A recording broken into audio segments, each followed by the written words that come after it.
इजना स्वदेश की एक और खास खबर, क्योंकि सेबी चेयरपर्सन माधवीपुरी बुध से दो अहम सवाल हमने जब किए, और पहला सवाल एफएनओ में नुकसान के वॉल्यूम से या वैल्यू की चिंता पर था, और दूसरा सवाल था बाजार में जिस तरह की अफवाहें आ रही हैं और कई सारे मिथ्स होते हैं, उन्हें देखकर आइए स्वदेश के इन सवालों पर सेबी चेयरपर्सन ने क्या कहा।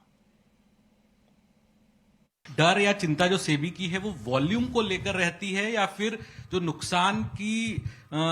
जो लिमिट है उसको लेके, क्योंकि ये भी एक्सचेंजेस हाल के दिनों में ही कहा कि ओवरऑल जो 1 लाख से ज्यादा लॉस हो रहा है उसका तो परसेंटेज बहुत कम है,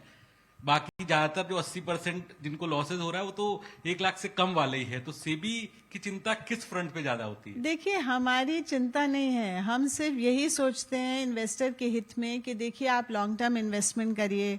आपको फायदा होगा, आप इन्फ्लेशन को बीट कर पाएंगे, आपको आगे जाके अपने जो फाइनेंशियल नीड्स हैं उनको आप पूरा कर पाएंगे। तो ये जो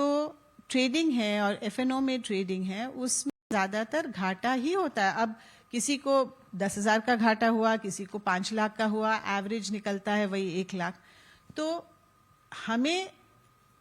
हमें जैसे कि मैंने कहा, मार्केट सिस्टम और इकोसिस्टम में बिल्कुल कोई दिक्कत नहीं है, we are very well protected. लेकिन we only feel for the investor कि अगर उनका पैसा जा रहा है, डूब रहा है, तो हमें उसमें we feel bad for the investor, that is all, it's very simple.